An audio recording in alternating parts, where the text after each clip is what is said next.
Hi everybody, welcome back. Glad you could tune in again. The Bible says we should tell the truth, which sounds very straightforward, and indeed it is in a sense, although there are situations in which it turns out to be more difficult to tell the truth than we might have wished, and some of these situations are becoming more common in the Western world in our day, although they're not actually new. As we will see, they have been around, or situations like these have been around for many decades. But I think it's worth our while just examining the kind of situation I have in mind so that we're better equipped to deal with it and be ready to speak the truth in that situation should it ever arise for us personally.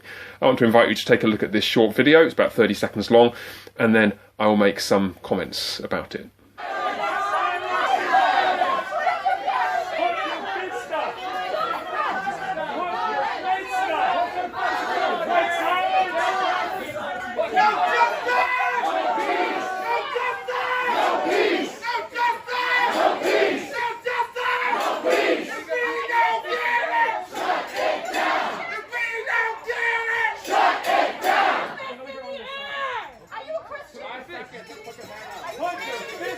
Okay, so there's the video. You've probably seen it already. You may have done at least. It was shot in Columbia Heights in Washington, D.C. just a few days ago. And it shows a group of Black Lives Matter protesters harassing some restaurant goers, insisting that they raise their fist in solidarity, that is, with the aims and objectives of their movement and of their protest. You saw one lady who refused, and you saw what happened as a consequence of that. Ironically, the lady in question, who refused to raise her fist in solidarity with these protesters, is herself actually a Black Lives Matter supporter. She's even been on protest marches herself. She just objected to being coerced in that particular way by that crowd of people. And I have not the slightest expectation of being able to say everything that ought to be said about that event in just a few minutes this morning, but I do want to make a few comments, and perhaps they'll be helpful for us as we're thinking about how speaking the truth is going to be part of our response to situations like that. So I've just got three thoughts. The first is that I've seen this before, although not in the kind of place you might have expected. Regrettably, we're all seeing more things like this in our day and in the sorts of places where we live, where we might have not expected to see them. But where I've seen this before was in an article by Václav Havel. He wrote an essay called "The Power of the Powerless" back in 1978. Václav Havel was the last president of Czechoslovakia and the first president of the Czech Republic. He was in office from 1989 to 2003. He was a strident opponent of Marxism and communism. And in his essay, The Power of the Powerless, he imagines the story of a greengrocer in Marxist Eastern Europe who puts up a slogan in his window saying, "Workers of the world, unite." You may recognize that as a Marxist slogan.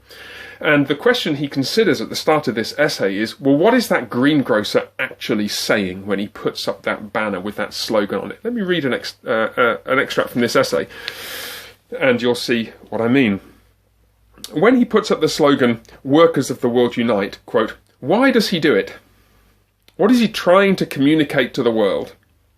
Is he genuinely enthusiastic about the idea of unity among the workers of the world? Is his enthusiasm so great that he feels an irrepressible impulse to acquaint the public with his ideals? Has he really given more than a moment's thought to how such a unification might occur and what it would mean? I think it can safely be assumed that the overwhelming majority of shopkeepers never think about the slogans they put in their windows, nor do they use them to express their real opinions. You see the obvious parallel to the protests and the fists raised in solidarity in some of the Twitter videos you might have seen, including the one I just showed you. That poster was delivered to our greengrocer from the Enterprise headquarters along with the onions and carrots. He put them all into the window simply because it has been done that way for years, because everyone does it, and because that is the way it has to be. If he were to refuse, there could be trouble. He could be reproached for not having the proper decoration in his window. Someone might even accuse him of disloyalty. He does it because these things must be done if one is to get along in life. It is one of the thousands of details that guarantee him a relatively tranquil life, quote, in harmony with society, unquote, as they say. So before virtue signalling was a thing, there was definitely such a thing as just saying the right slogans that you didn't really mean, but in order to try to earn for yourself a few more days or weeks or months of a quiet life in a repressive society. And it ought to be somewhat alarming to us that, at least in my mind, the closest literary parallel to what we saw in a video of events in Washington, D.C. was an essay written by the former president of the Czech Republic, a campaigner against Marxism. So that's my first observation. The second is that most people did what the greengrocer did in that extract from Václav Havel's essay. Most people in those videos, and there are many of them online actually, most people actually in the video in question raised the fist, including one other restaurant goer who was in the image with the lady who refused to do so. But that doesn't mean, I suggest to you, what the real hardened supporters of the Black Lives Matter movement wish it meant. Most shopkeepers in communist Eastern Europe, before the Berlin Wall fell, displayed posters that said things like, "Workers of the world unite." But that didn't mean that they shed many tears when the Berlin Wall actually came down.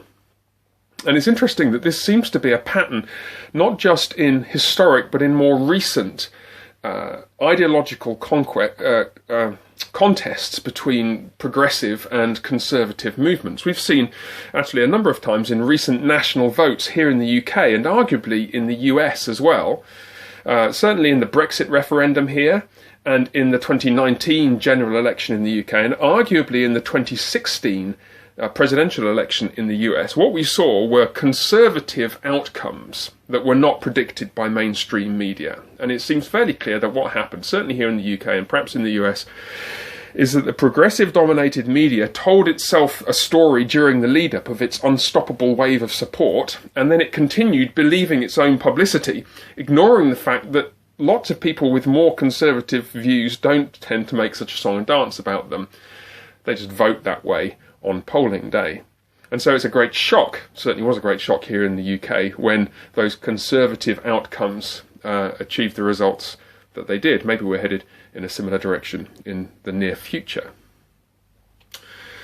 Third observation, and finally, back to where we started, what should we do? The answer is very simple: tell the truth.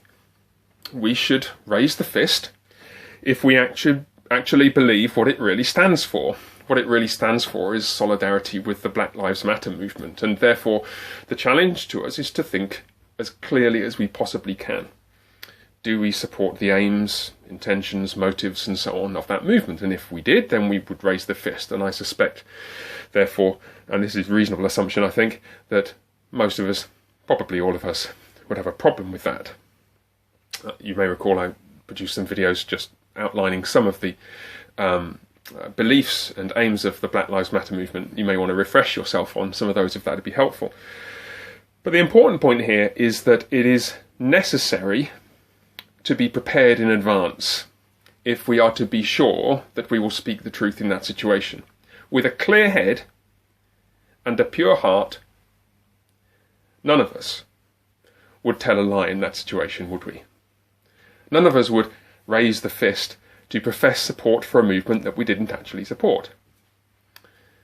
But we need to be ready to act in that way with integrity. And I'm thinking particularly of the younger people, college-age students, people more likely to find themselves in social situations that are dominated by that aggressive and hysterical kind of atmosphere.